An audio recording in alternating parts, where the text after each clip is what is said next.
Welcome to my Caliente Kitchen. Well, today we're not cooking. Today I am unlocking the secrets of weight loss and exercise. And I will tell you that exercise can be a barrier to your weight loss. I am going to go over how to exercise for weight loss, how much protein you need for weight loss, and I'm gonna go over about my principles of eating that can help you lose weight. So when I opened my private practice about 20 years ago, long time ago, and today, even virtually, when I see my clients virtually, most of them come for the same reason. They can't lose weight even if they are exercising. Well, 20 years ago, I was a new dietitian with little experience. And also was questioning, how come people cannot lose weight if they are exercising? They're doing so much. So that's when I decided to do that research. I even wrote 4 books on weight loss and exercise. So what I have concluded is that exercise is only 20% of the equation. Yes, 20%. And nutrition is 80%. When I talk about nutrition, I'm talking about what you eat. And what you eat, you need to plan, you need to cook, you need to prepare. So 20% exercise, 80% nutrition. Let me put this into perspective. When you eat a 500 calorie cookie, you can eat it in less than 3 minutes. Maybe sometimes some people can eat it in 1 minute. That's 450 calories. Some people have the idea that they can burn that at the gym, in the treadmill, elliptical, whatever you do. Well, in order to burn 450 calories is a lot of work. It's challenging. I know this because I do it. I bust my ass at the gym for about an hour, and when I look at my watch, it says 450 calories. And I worked out really hard. I'm thinking I'm gonna see 800 calories. Well, no. So the gym and exercising or whatever you do physically is not going to burn what you just ate. Then there is more. The act of losing weight will lead to higher levels of hunger hormone called ghrelin. Yes, we do have hunger hormones that makes us hungry, obviously. Why is this? Well, this is where homeostasis comes in. Your body likes to be at equilibrium. This is homeostasis. The minute you break equilibrium, your body thinks you are in danger. I'm simplifying this explanation. But then what happens? So once you start losing weight, your body thinks you're in danger, wants to get you back to equilibrium. So this is why we run higher levels of ghrelin so that you eat more and get back to your weight. So anyone that is losing weight is always hungry. But I will tell you solutions in a bit. So on top of that, when you exercise, ghrelin increases, especially in females, and in men when they lose muscle mass.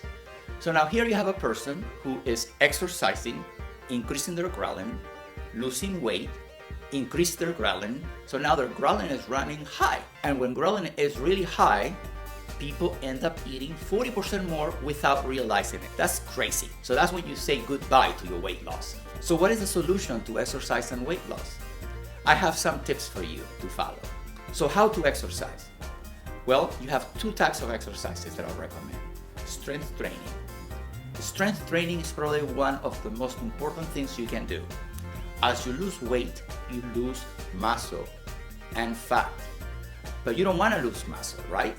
So in order to prevent muscle breakdown, muscle loss, you do strength training exercises. You don't have to go to the gym. You can do it with your own body weight. Just do strength training exercises at least 3 times a week for a half an hour. If you lose muscle, you are going to be in trouble because muscle, remember, drives your metabolism. As you lose the weight and you lose muscle, then what's going to happen? By the end, when you reach your goal, now you're going to have a lower metabolism. That means you're going to have to eat a lot less to maintain that goal weight. It's going to be impossible to do that. So by strength training and saving your muscles, maintaining your muscles is good. Now you're thinking, but am I gaining muscle if I do weight training? Let me break another myth. It doesn't happen that way.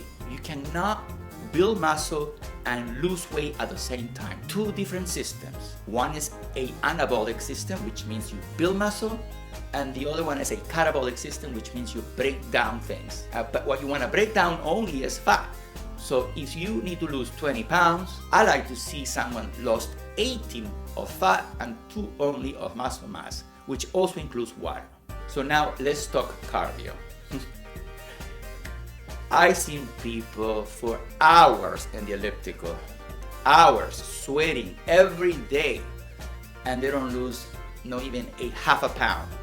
The funny thing is, after they run for an hour in the elliptical or on the treadmill, they go right away to the scale and weigh themselves, and they're like happy to see loss. I wanted to tell them it's just water loss.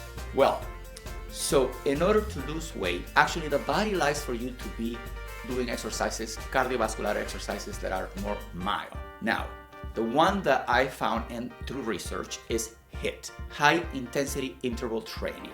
If you do that for only 20 minutes, and you can go on my website, on my blog, to search for high intensity interval training and learn about it. If you do that 3 times a week and less for 20 minutes, you're gonna be in better shape. This type of cardio has been shown to reduce belly fat, rather than spending 45 minutes running at the same rate every day. Also, this type of cardio, this long-term cardio that you do, increases cortisol, another hormone. So cortisol is stressful to the body. And cortisol, actually, when you produce too much cortisol, guess what?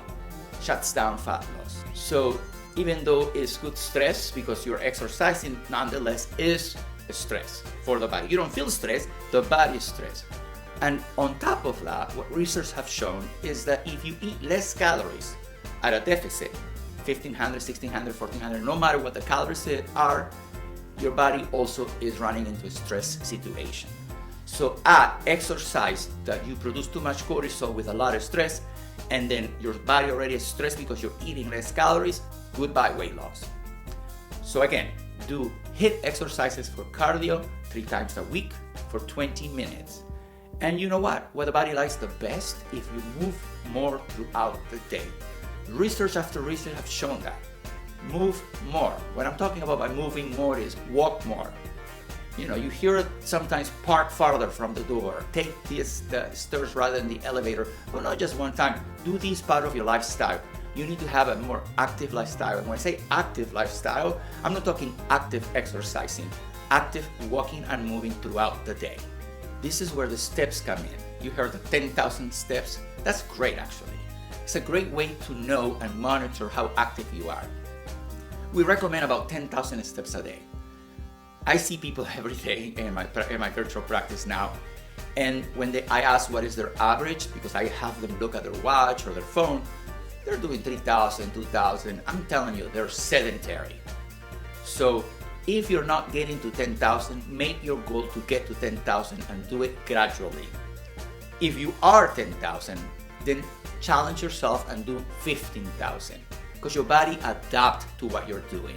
If you want to lose weight, challenge yourself with the steps. So now let's talk about protein. Protein is probably the macronutrient more important than any other macronutrient during weight loss. This is why protein is welcome in every diet. Have you seen a diet that actually say no to protein? No, they're gone after carbohydrates, they're gone after fat, but never protein, because they know better, right? Someone with a kidney disease needs to be careful with high protein levels, but that's it. Anybody else healthy that wants to lose weight, protein is the key. So why is protein good for weight loss? Well, protein makes you fuller. Why is that? It sits in your stomach longer in your digestive system because it's hard to digest. It's hard to metabolize protein. It's a complex structure, right? So that's why you can stay full longer time. One reason. Second reason, protein also saves your muscle mass. We talk about strength training to help your muscle, but you have to add the protein. Remember, your protein needs go up. You need to be more protein than normal. So talk to your dietitian. I can help you figure out how much protein you need. On average, someone needs about 100 grams, but again, that's just an average per day, and divide it throughout the day. You don't want to eat those 100 grams in one sitting. I actually have a video on how to get to 100 grams with different meals throughout the day. You want to have about 20 to 35 grams of protein in a meal. Watch the video, you're gonna love it. Also, protein increases your metabolism. Actually, protein is the only macronutrient that can raise your metabolism by 25%. So that means when you're eating protein, you're burning calories. Great, right? So protein is the key for weight loss. That's the one macronutrient you never need to skimp on. So eat your protein. And my last solution is to follow my principles of eating written in every book that I have. One is to eat something within 90 minutes of waking, and that needs to include protein, of course. Could be a little snack. Doesn't have to be this big old breakfast. Just eat something within 90 minutes. And all of this is because of ghrelin. I'm not talking about metabolism. I'm talking about ghrelin, your hunger hormone ghrelin. By eating the protein will reduce the ghrelin level, so you're not going to get hungry. Also, you want to eat every 3 to 4 hours, because that's the time that takes for ghrelin to come back after you eat a meal. If you didn't add protein, by the hour you'll be eating your fingers. So make sure you add enough protein in your meals and eat every 3 to 4 hours. What happens if you pass the 4th hour, the 5th hour? Now 6 hours has passed and you haven't eaten.